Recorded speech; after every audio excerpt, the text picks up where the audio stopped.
News Panorama is a TV news magazine program that gives you the story behind the story. It tells the stories the way they should be told by capturing the larger scale.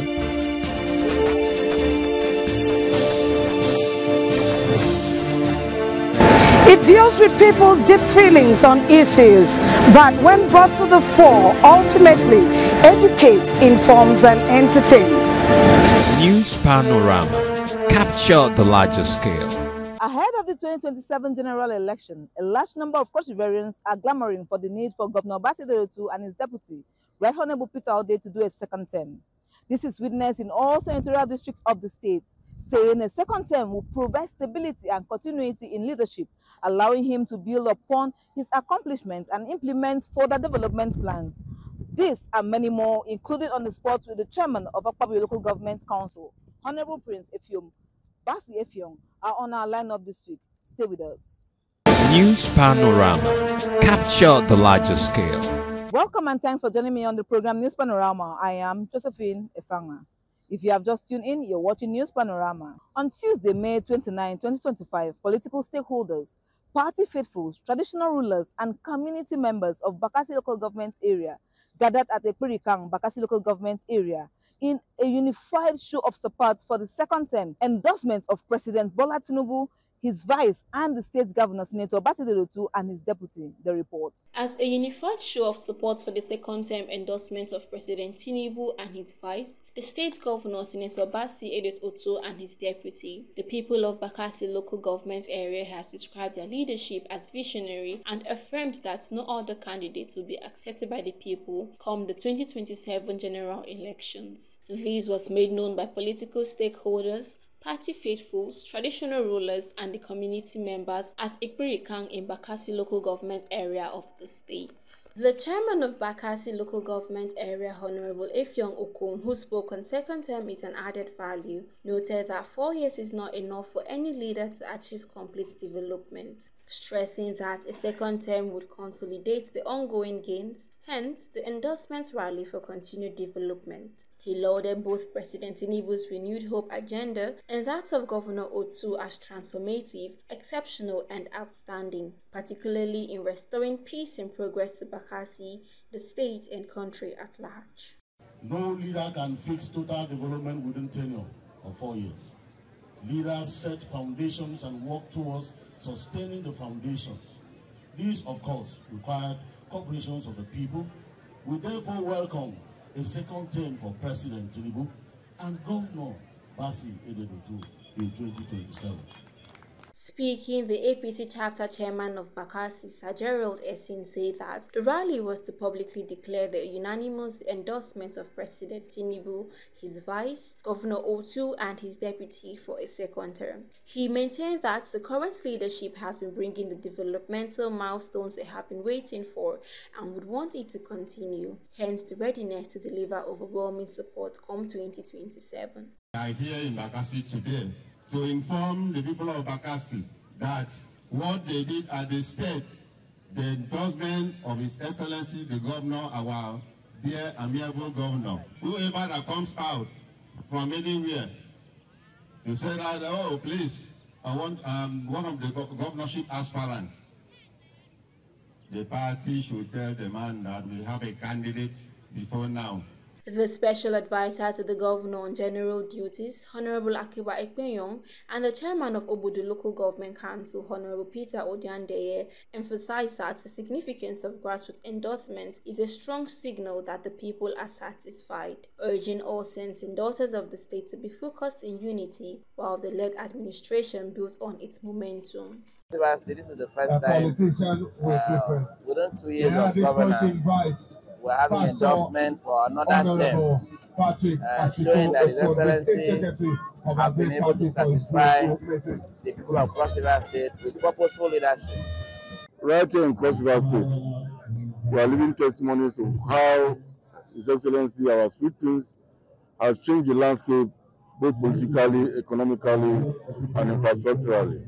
In separate goodwill messages, Key stakeholders from Bakassi, including Special Advisor to the Governor on NDDC and former Chairman of Bakassi, Honorable Ani Esin, retired AIG and Community Leader Chief Enene Okon, APC State Secretary Honorable Patrick Asipo, amongst others, applauded the led administration's performance. They commended the People's First mantra's stride in tackling insecurity and enhancing basic amenities in Bakassi.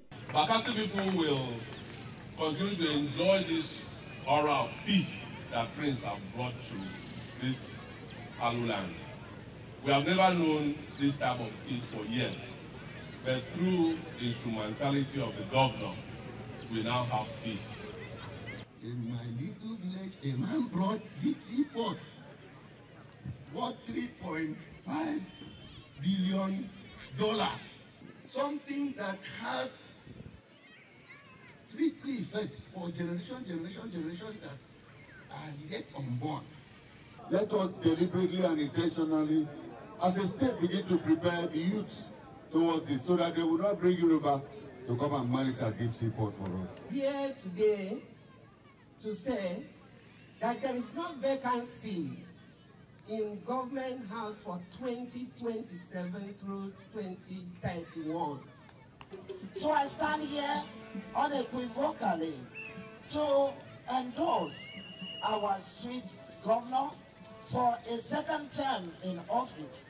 So I thank everyone for the contribution, all the party members for their contributions, for making APC an admirable party. The paramount ruler of Bakassi, he was represented by His Royal Highness Etin Ewa, praised the leadership of Governor Otu as impactful, exceptional and outstanding, especially in stabilizing peace and promoting infrastructural development in the community. In the history of Bakassi and the history of Cross River State, first endorsement of the state, the serving state governor that happened in Bakassi. So I thank him and we endorse him to go for the second term. A motion to endorse President Bola Tinubu and Governor Bakassi Otu for a second term was moved by distinguished Senator Florence Itagiwa, seconded by the member representing Bakassi State House of Assembly, Honorable Ayo Basi Effiong. So I stand here to move that as a party, as a family, as a local government, that we all today endorse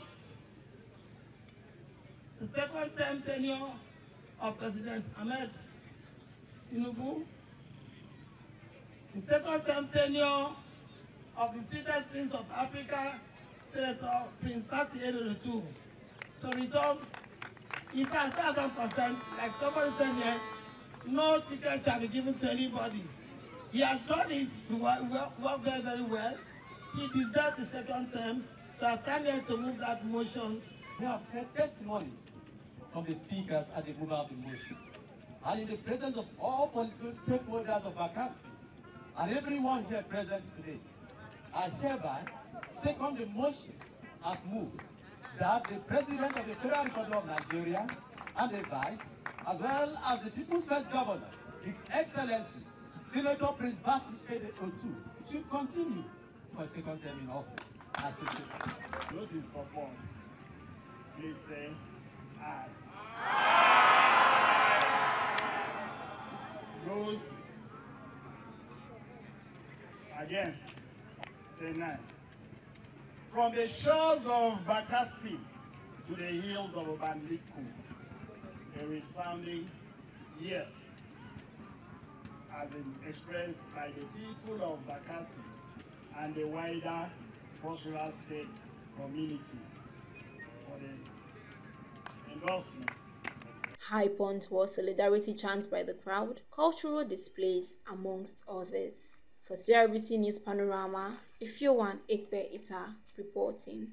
The community of Akwa Lane is facing an urgent challenge caused by a ravine that has steadily grown over time.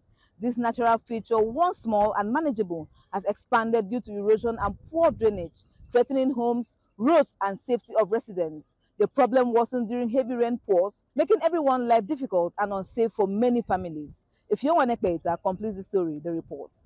The ravine that cuts across Akiba Lane is no longer a minor inconvenience. It is now a serious and persistent danger to the safety, health and well-being of the community. With each passing rainy season, the erosion worsens, claiming more of the land and inching closer to residential houses. Beyond the physical threat, the ravine presents serious health and environmental issues. During the raining season, the gully often floods, leaving pools of stagnant water that becomes breeding grounds for mosquitoes. Residents speak with a mix of worry and resignation. Because of the depth up there and the debris that is coming, the quantity has expanded this side.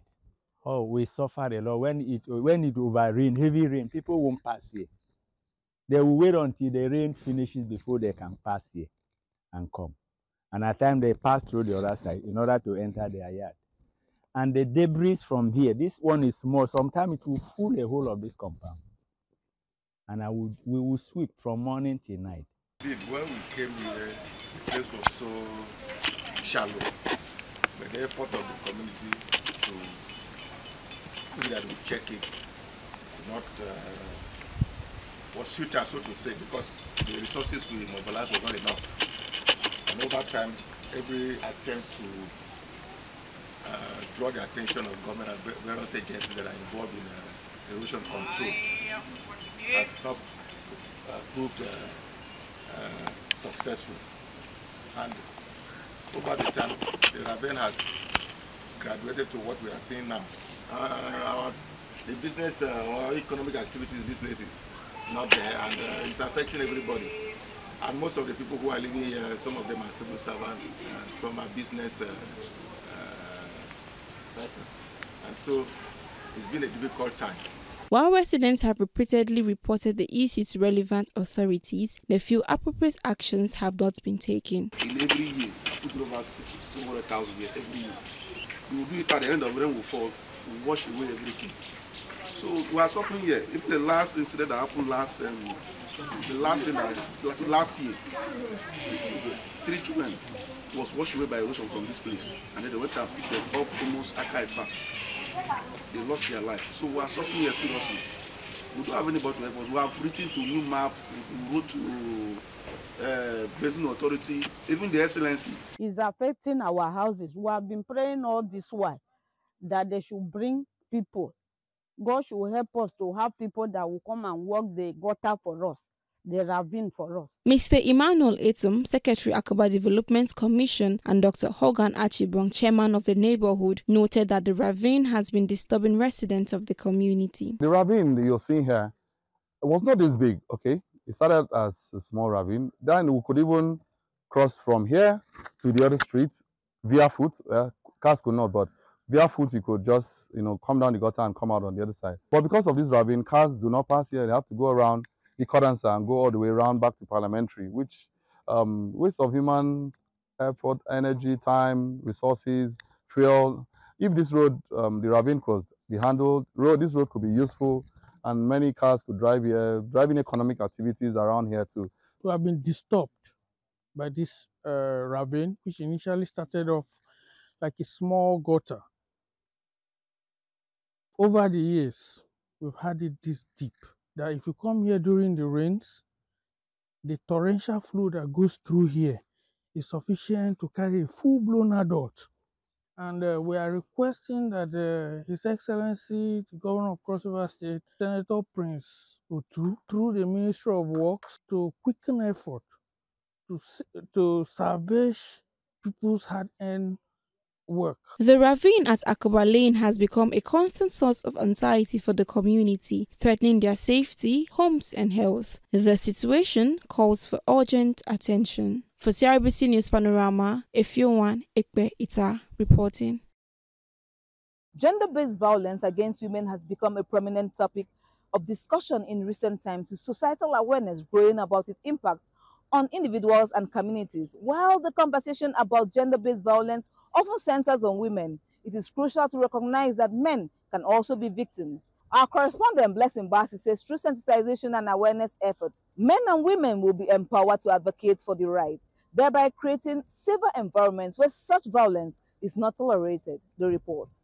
Recently, various forms of gender-based violence against girls and women have become a major topic of discussion, raising concerns and promoting advocacy efforts to address these delicate issues. The paramount ruler of Akamkpa, represented by Ntufam Richard Asuko, highlighted that any form of gender-based violence inflicts significant harm on generations of girls and women. He emphasized that traditional leaders are dedicated to promoting human dignity and gender justice, which are crucial for fostering peace and a sense of shared humanity in society. Public declaration on the abolishment of gender-based violence and harmful practices.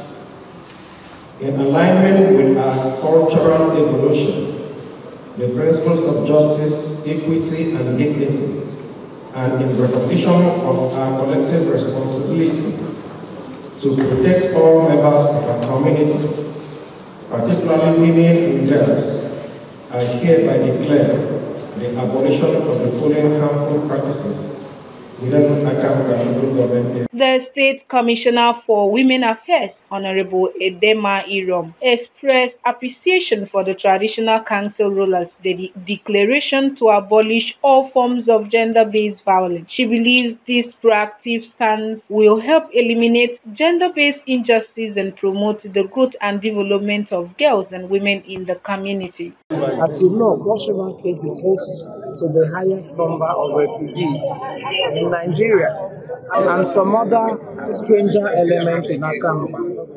For us, that's also one of the reasons why it looks as if the case of Akamkpa is quite striking. So we'll be deliberate, particularly with the GBV task force that is already in place. The Deputy United Nations representative to Nigeria and ECOWAS, Patient Ekelba, assured that united efforts will continue to be made to provide technical support in coordinating, communicating, and evaluating accountability measures regarding gender-based violence. UN Women is very proud to be working with our traditional fathers and leaders, civil society, and the community to eliminate all forms of gender-based violence and discrimination.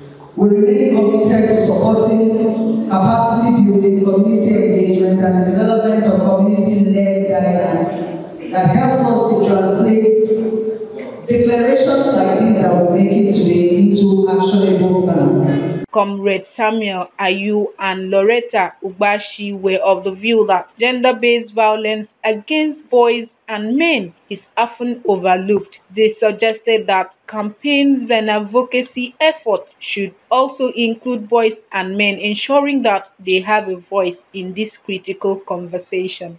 For guys that are still burdened with this violence, I would advise that it does not kill. You have to just speak up. Yes, very importantly, you speak up. Tell the closest person to you if this thing keeps occurring. You should not allow it to occur the first time, second time, and third time. That is reoccurrence. It should not happen. And I think there should be a campaign, just like there's a campaign for ladies end gender-based violence against girls. There should also be a campaign for end gender-based violence against boys. End violence against women. So even the women, the violence that is being inflicted on women is by men. So a woman cannot inflict violence on herself or pain. It's men that always inflict violence on women. So I believe that it's because men are generally strong. That is why it's always end violence against a girl child and a woman. For CRBC News Panorama, Blessing Bassi reporting. Over now to On the Spot with the Chairman of Akpabuyo Local Government Council, Honorable Prince Effiong Bassi Effiong. It takes us on the journey of the transformation the local government has witnessed since its resumption in office. Welcome to On the Spot on News Panorama. Today we are in Akpabuyo Local Government Council. Observedly, it is wearing a new look with developmental strides that can be seen. Follow me as we speak to the Chairman of Council. We have here the Chairman of Akpabuyo Local Government Council, Honorable Prince Effiong Bassi Effiong. Welcome to News Panorama, my Chairman. Thank you. So, sir, what are the specific projects you have initiated and completed in these few months in office? Because coming into the council, we've seen that the council is wearing a new facelift. So can you just lead us into some of these projects you have initiated in these few months, the local government area as a whole, sir? Well, you're welcome. We were sworn in on the 3rd of November 2024. after election. When we came into this council, there was no place for any political appointee to work. I had a very small office downstairs with one and small table. I was prepared and kept for me as the chairman to work, and the place was not befitting. And I said to myself that the previous government operating from Calabar municipality to be precise, and I said I was not going to do that. My administration will not do that. Akpabuyo is my local government, and if I don't have place to work, I'll stay under the tree to work. And from November to December to January, we were staying under the trees. Me and my appointees to work, even my councillors. And I said to myself that if I need an office, we need to prepare a place, a befitting place, that everybody will have reason to come to work every day. So that was the first assignment we took as government. So we started the renovation of this place. As you can see, this office we are staying here was nothing. There was no window, there was no doors, everything. There was no POP. So to God be the glory, we have where we're working today. And again, we'll look at, there were a series of complaints from our people in the communities in terms of accessibility to their communities. Some areas, even a common thing like motorbike could not enter, so we had to take it upon ourselves to do road grading. So we have graded almost about 12 roads, community rural roads for our people. And today, those communities are very happy because they can have access to their communities. So I have other areas that we intend to beautify, landscape and planters and trees. We also embark on renovation of schools. So we don't want any Asabanka community. The Asabanka Government Primary School of Asabanka, the renovation is ongoing, will be completed by next week for completion. We also undertake renovation of long abandoned police station in Ikot Edemodo. Today, by the special grace of God, that project is 70% completion. We are doing the fencing now, so we are hoping that it's going to be one of the projects that His Excellency is going to commission in his 2 years in office. And then we also take some electrification project in some communities. We've done that completed. We have done the one of Ikodiaya. We are doing the one of a maternity. And we have also provided refuse bin for in all the estates in Akpabuyo local government area. We have done empowerment to the women as part of our program. By June, we are going to do empowerment to 100 youths, providing them with a POS machine, umbrella, chairs, table, and a cash of 100,000 naira to help them to start up something. So we are also doing support to those who are doing their PhD program in university. So the local government is paying their fees. A sum of 1 million naira is provided for them. And then we're also paying fees to those doing master's degree program. And then some professional courses. In terms of security, we're not sleeping. Akpabuyo is safe for everybody. It's safe for any investment. You can come here You will not be harassed. Everywhere is safe. All the communities comply with us. You can walk into any community in the night and come without being harassed. So that is how far we've gone. I think we're less than 6 months in office. So we pray to God Almighty that by the time we get to 1 year, 2 years, there will be a change, a great change in Akpabuyo local government. Okay, sir, so quite commendable in the few things you've highlighted about the looking at it, you've really invested more in the infrastructural programs and then that of education. We've not heard you say anything about health. Can you tell us what areas you've touched in terms of health, sir? Okay, health. We partner with Dr. Jarvis University to give free medical health to pregnant women and their children. We also partner with primary health care to give support to pregnant women. We also partner with Humanity Without Border to also give support. So also providing support to pay for health insurance to all 1,000 indigents of Akpabuyo local government area, to register them with the health insurance agency to have free access to medical health insurance. So that is how far we've gone. Okay, sir. So knowing that Akpabuyo has so many economic potential, what are your plans to harness this economic potential, knowing fully well that Akpabuyo is the only local government in Cross River State that is even still practicing trade by barter, which is very uncommon, and it's very exciting to see that we still have such a market in Akpabuyo local government area. Here we have a market that I think in Cross River State is the only market that does trade by barter, which is Odwa Esumba market. We are taking on the design.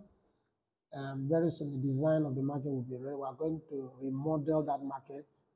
And you remember we had a challenge, insecurity challenge, that we have people that used to come from Oron, used to come from Cameroon through their market desk to come and take part in the business, and then the trade by barters normally take place. But okay, sir. So Akpabuyo and Bakassi are known for fish. Is there a plan for both LGA to collaborate to even have like a processing industry for fish? Well, we are not. We don't have such plans. But what we are doing is we are going into agriculture. We encourage our people to go into farming, and we will be providing seedlings to the farmers for cocoa and palms.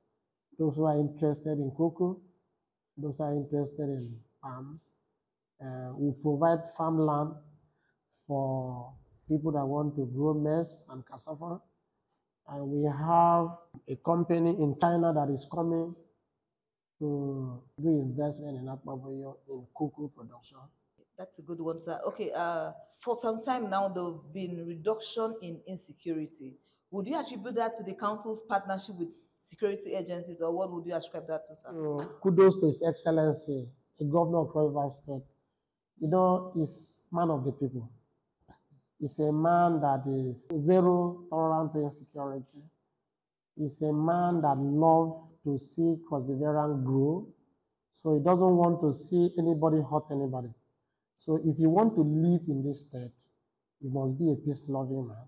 You must abide by the rules and regulations, the laws that is guiding us. So His Excellency is doing very much, so much to make sure that there is peace in Akpabuyo. And today I can tell you that people can sleep in their houses with their 2 eyes closed. Okay, sir. So your final words to the people of Akpabuyo local government area? Yes, they have trust in me, and that trust, I'll give it back to them. They have hope, they believe in me, and I advise that they continue. All I want from them is to give me that support to live in peace, and let peace reign in Akpabuyo. Akpabuyo is known as City of Light, and that light is the light of God. I can assure them that that light will shine in all the communities, and everybody will rejoice. And that was on the spot with the Executive Chairman of Akpabuyo Local Government Council, Honorable Prince Ifyom Basi Ifyom. Stay with us. That is all we have on our lineup this week. We hope to be back same time next week. Do keep a date with us. I am Josephine Efang. Don't forget to follow us on all our social media platforms. Facebook at CRBC, X formerly Twitter, Instagram and TikTok at CRBC Online, YouTube at CRBC New Media, and WhatsApp on 090-377-87474. We look forward to connecting with you.